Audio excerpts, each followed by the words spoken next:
Hello guys welcome to my blog. तो class 9 जेटू unit test पार हो गल। तो यूनिट टेस्टर जिमानखिनि जे मैथ्सर क्वेश्चन आंसर आছিলে गुटेखिनि মই সলভ কৰি দিম আৰু ভিডিওটো চাই যাব কেনেকা সলভ কৰি। তো কোৱেশ্চনটো প্ৰথম কোৱেশ্চন চাই লওক। প্ৰথম কোৱেশ্চনটো দিয়া আছিলে এমসিকিউ এটা পৰিমেয় সংখ্যা দশমিক বিস্তৃতি কোনটো হ'ব নোৱাৰে। প্ৰথমটো আছে সীমিত। সীমিত মানে সমাপ্ত, যিকোনো সমাপ্ত। আৰু এটা আছে অসীমিত আৰু পুনঃপণিক।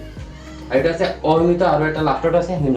তো ইয়াৰ কাৰেক্ট আনসাৰটো আছিল অসীমিত, যেটো কেতিয়াও এটা আহিলে কোৱেশ্চন নম্বৰ 2 তলৰ কোনটো অপৰিমেয় সংখ্যা হয়। ইয়াত প্ৰথম এটো আছে √27 ডিভাইডেড বাই 3। তো আমি তো কেনে কৰিছো ভিডিওটো চাই। ইয়াত কি মই চাগে √27 মানে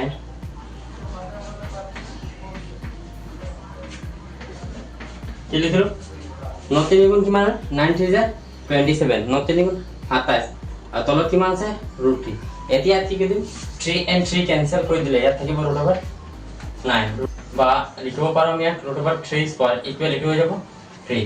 তেতিয়া এটো আমি কি পালো এটো হৈছে অপৰিমেয় সংখ্যা নহয়, এটো হৈছে পৰিমেয়, কাৰণ ইয়াত √2 গুচি গল। নেক্সট নাম্বার 2 কি আছে √72 আর তলত কিমান আছে √18 এটো ওলাব 18 লগত কিমান পূৰণ কৰিলে 72 হয় 72। তো ইয়াত হ'ব 18 ইনটু √4। এটা 18 আৰু 18 ক্যান্সেল হৈ যাব, থাকিব কি √4। √4 টো হ'ব √2 স্কয়ার। তেতিয়া স্কয়ার লগত ক্যান্সেল হৈ যাব, ইয়াত থাকিব ইটো 2। এটো ওলালে এটা পৰিমেয় সংখ্যা, কিন্তু এতিয়ালৈকে আনসাৰ ওলালে। এতিয়া আছে √84 ইনটু 14 14 লগত কিমান পূৰণ কৰিলে 84 14 ইনটু √6 14 and 14 ক্যান্সেল থাকিব এটো √6। এতিয়া চা এতিয়া কি আছে লাষ্টৰ ডি অপচন 108 ডিভাইডেড বাই 12।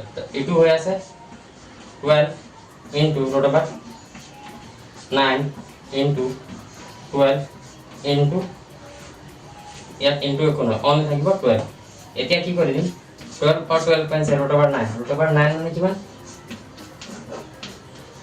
3 স্কয়াৰ। তো আনসাৰটো হ'ব 3। কিন্তু ইয়াত আমাৰ কি ওলাব আছিল তলৰ কোনটো অপৰিমেয় সংখ্যা। তো আনসাৰটো হ'ব অপচন সি।